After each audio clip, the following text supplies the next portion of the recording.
হয় যোৱাকালি বিভিন্ন মানে মহলৰ পৰা আমালৈও কিছু তেনেকুৱা ভিডিঅ' বা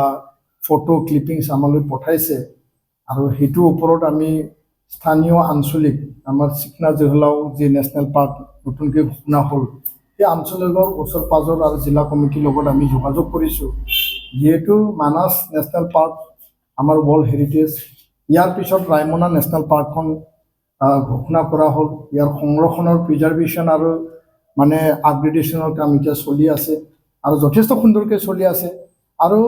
বিটিআৰ চৰকাৰ অসম চৰকাৰৰ বলিষ্ঠ এটা পদক্ষেপক চিকনা জাহাৰ যোনটো চিকনা জহলাও নেশ্যনেল পাৰ্ক নতুনকৈ কোকৰাঝাৰ জিলা আৰু চিৰাং জিলাৰ উত্তৰাঞ্চলত ভূটান সীমান্তত সেইটো এনাউন্সমেণ্ট কৰা হ'ল বা সেইটো ডিক্লেয়াৰ কৰা হ'ল ইয়াৰ পিছত আমি আচৰিত পাইছোঁ বা আমি হতস্তম্ভ হৈছোঁ যে নতুনকৈ সেই অঞ্চলবিলাকত মানে মানুহ গৈ পেলাই কোনটো এৰিয়াৰ পৰা কোনটো জেগাৰ পৰা আহিছে আমি নাজানো এতিয়া আমি তথ্য সংগ্ৰহ কৰি আছোঁ বনাঞ্চলত মানে সোমাই কিছু জংঘল বা গছ মানে ধ্বংস কৰা কাৰ্য তেনেকুৱা ফটো আমালৈ আহিছে ইয়াৰ সঠিক আৰু সত্যতা আমি অনুসন্ধান চলাই আছোঁ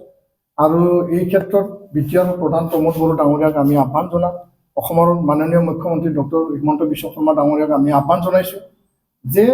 এটা নেশ্যনেল পাৰ্ক ঘোষণা হোৱাৰ পিছত যাতে তাত ইলিগেল আৰু এনফৰ্চমেণ্ট নহয় ইলিগেল যাতে ট্ৰি ফেলিং নহয় বন ধ্বংস কাৰ্য যাতে নহয় আৰু আমাৰ মানুহখিনিও ইয়াত মানে আমাৰ বুলি কওঁতে বিটিআৰবাসী বা অসমৰ যি খিলঞ্জীয়া বা আমাৰ ভূমিপুত্ৰসকল আছে তেওঁলোকে মানে তাত নতুনকৈ বনাঞ্চলত সোমোৱা বা বনাঞ্চল ধ্বংস কৰা কাৰ্যত কোনো কাৰণত যাতে লিপ্ত নহয় বন অধিকাৰ আইনৰ যোগেদি যিখিনি বনাঞ্চলত তেওঁলোকে অধিকাৰৰ প্ৰাপ্য সেই অধিকাৰৰ কাৰণে আমি লাগি আছোঁ চৰকাৰে ইয়াৰ কাৰণে কাম কৰি আছে কিন্তু নতুনকৈ বনাঞ্চল ধ্বংস কৰা বনাঞ্চলত সোমোৱা আইন বিৰোধীভাৱে সেইটো আমি কেতিয়াও মানি নলওঁ আৰু ইয়াৰ কাৰণে সকলো যিবিলাক পক্ষ যিবিলাকে সেই কামটো আগবঢ়াই নিছে বা কৰিছে বা কোনোবা শক্তিৰ দ্বাৰা সেইটো তাত বনাঞ্চল ধ্বংস কাম হৈছে সেই পক্ষক আমি এই কামৰ পৰা আঁতৰি থাকিবৰ কাৰণে আহ্বান জনাইছোঁ ৰাইজকো আমি বিনম্ৰতাৰে আহ্বান জনাইছোঁ আপোনালোকৰ যি গাঁওখন আছে নিজৰ খেতি পথাৰ আছে নিজৰ ঘৰখন আছে তাতে আপোনালোকে সুৰক্ষিত শান্তিপূৰ্ণভাৱে থাকক নতুন বনাঞ্চল ধ্বংস কৰা কাৰ্যত আপোনালোকে যাতে লিপ্ত নহয় তাৰ কাৰণে আমি বিনম্ৰতাৰে ৰাইজক আহ্বান জনাইছোঁ চৰকাৰক কাউন্সিল আৰু অসম চৰকাৰক ইয়াৰ ওপৰত